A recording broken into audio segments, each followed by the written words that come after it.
Information about the 2 new Viking commanders is officially in-game.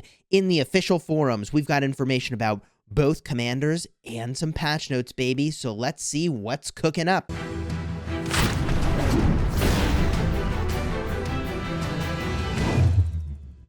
Hello, my friends, and welcome back. I'm Chisgule Gaming, and in this video, sponsored by the makers of Rise of Kingdoms, we got to talk about these new commanders, and we guessed it, baby. Ragnar Lodbrok is one of the commanders that's on their way in-game. The other is Bjorn Ironside. Both of these, we guessed, baby, by looking at pictures. Not bad. So if we get a look here at the skills, which are now revealed to us, these are going to be leadership, conquering, and attack. I did guess that one of them might be leadership. That would be potentially a gold key commander. And guess what? It says that this Viking commander will be obtainable soon through the Tavern and Expedition. Now, Expedition, I'm assuming it's that little area where things rotate in every day. I would love if we could use metal currency for this, but we'll see. It'll occasionally be available in the metal store. I think it's going to rotate in, not where Ethelfled is, but just in that bottom area like all the other gold key commanders. I think that's what they're trying to say. I wish it was an Ethelfled replacement, like every other day you had this dude, but whatever, is what it is. So if you've been saving your gold keys like I have, hey, when patch day hits, dude, we're going to open up like 4,000 gold keys. This is going to be very fun. But is this commander actually worth it? Is the better question here. Leadership, conquering, attack. Again, we guessed leadership. We guessed conquering. We guessed to be attack potentially as one of the options. Power of the King. Troops led by this commander deal 30% increased damage and take 15% reduced damage for 4 seconds. Okay, so we've got a bunch of legendaries now that boost damage. So if you pair this somebody with a secondary who does a lot of damage, that could be very strong. You're basically elevating the active skill of that next commander who is going to do the follow-up. The attack tree, though, is kind of weird because if you make this dude the primary commander, the problem is going to be that you don't really have a rage engine. So let's look at the rest of the kit. Maybe they need to be a secondary commander and the primary commander just needs to generate tons of rage. Let's see here. The second skill, the Raven. Attack is increased by 20%, and normal attacks have a 10% chance to reduce the target's healing effects by 40% for 3 seconds. Can trigger once every 5 seconds. You know, healing effect reductions, there's a lot of them these days. I guess they're looking for more ways to deal with, say, Zenobia, because we're not too worried about Richard the First. But I suppose it will be fair to be a little bit worried about Zenobia. I mean, she's really strong. The Horn's Call. Troops led by this commander deal 10% increased damage when attacking cities. That's a little bit of a bummer. It is in perfect alignment with the gold key commanders we have today, but that's also the least exciting skill on all the gold key commanders that have it. So I'm a little concerned about that, and I'll key back on the Raven being really good, by the way, for Ark of Osiris cutting healing on garrisons. That could be cool. Like, this could be a commander for swarming a garrison, but then the Horn's Call, it's like I said in my previous video, I would just worry that with these gold key commanders, they're going to be cool. They're going to be different, but I don't know that they're going to be so strong that they're like way better than the Season of Conquest commanders. But let's do the next skill here, the Lord of the North. Troop capacity of 10%. And when leading a rally, you get 10% troop capacity as well. It's a great skill. Is this commander good enough to be a rally lead in the Season of Conquest? One final thing to look at, the expertise skill. Troops led by this commander this is modifying the active skill. Troops led by this commander deal 40% increased damage instead of 30 and take 20% reduced damage for 5 seconds. 5 seconds. Wow. I mean, you definitely would use this commander as the secondary, I think. And you generate enough rage that by the time the primary comes back around, you'll still have the damage buff running, would be my guess.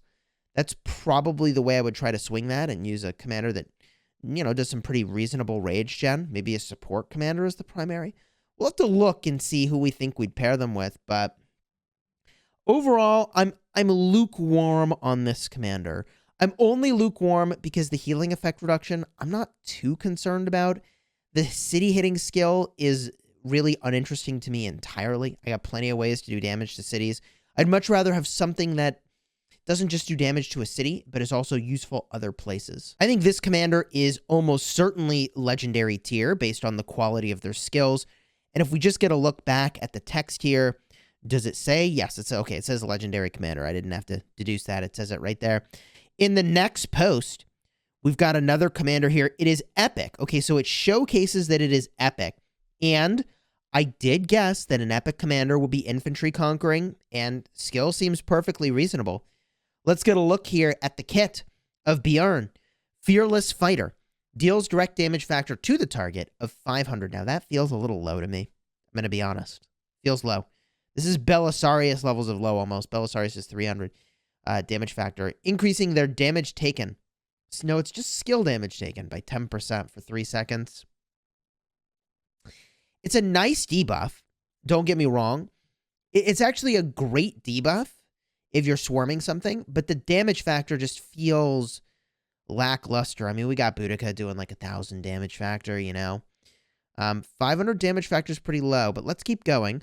Longboat Marauder, passive skill. Troops led by this commander gain 15% increased attack when attacking cities. You know, it makes sense. It's a conquering commander. It's got a city hitting thing, and all of the original commanders don't also give bonuses to hitting garrisons, so I get it.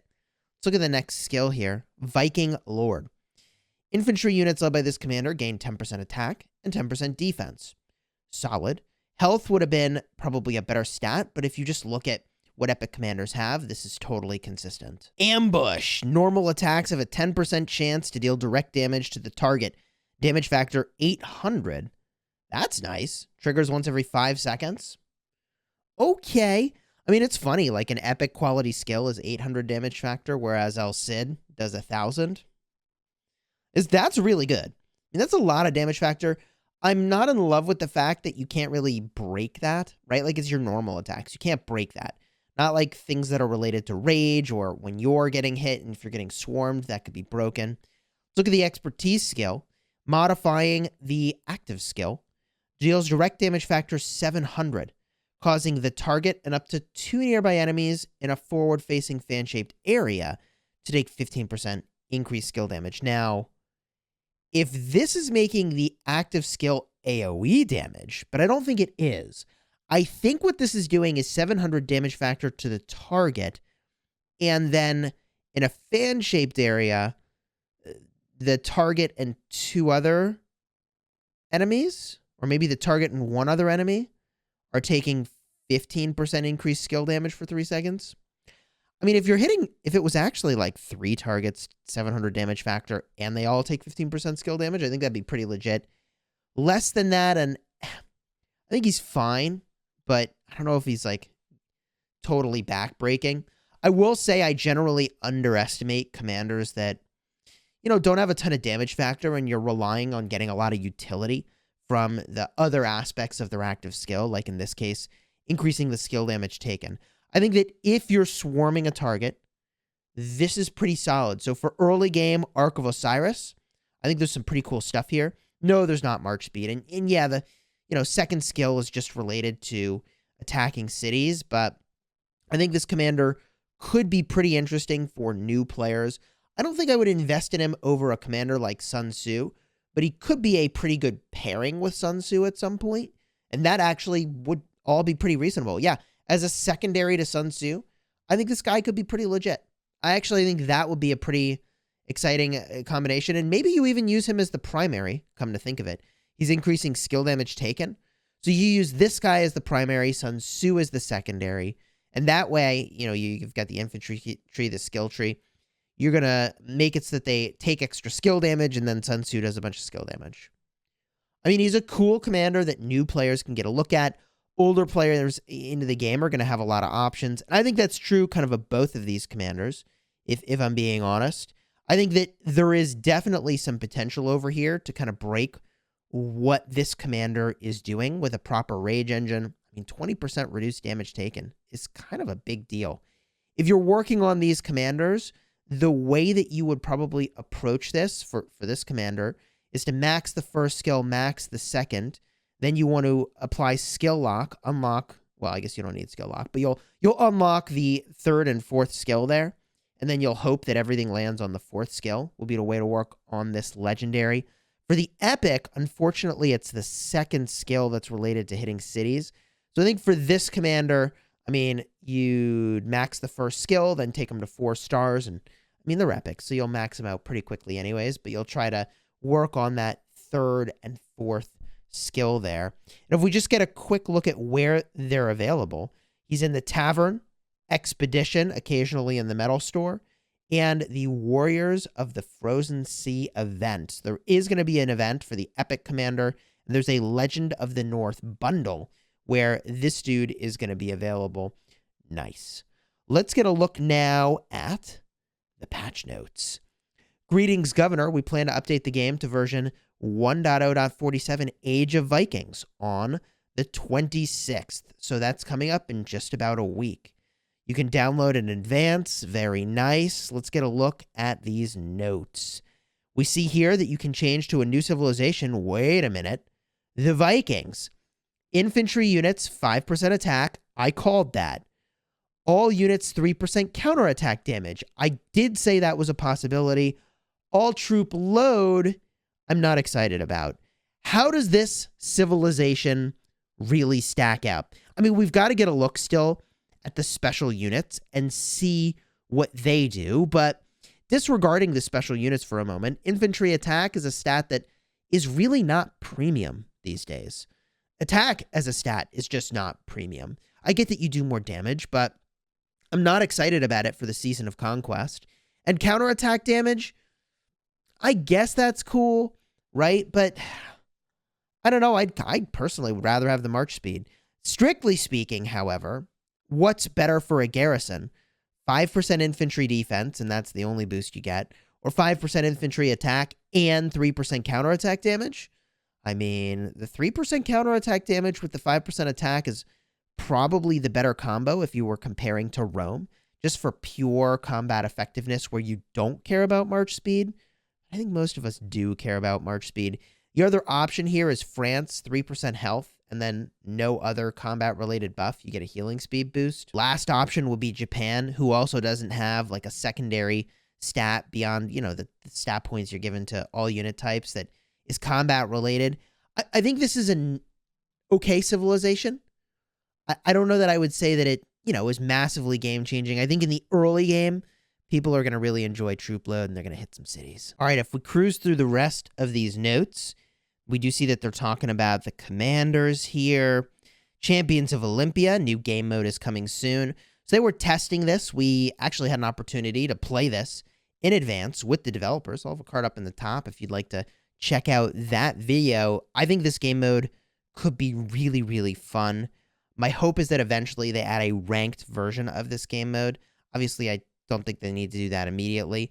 It's very, very fun. It's going to be pretty freaking exciting. Other optimizations here. Optimize the rules for Ark of Osiris Silver Battlefield to only allow alliances ranked 21 to 100 in the power rankings to participate. Okay, I mean, for most kingdoms, that's not terribly relevant.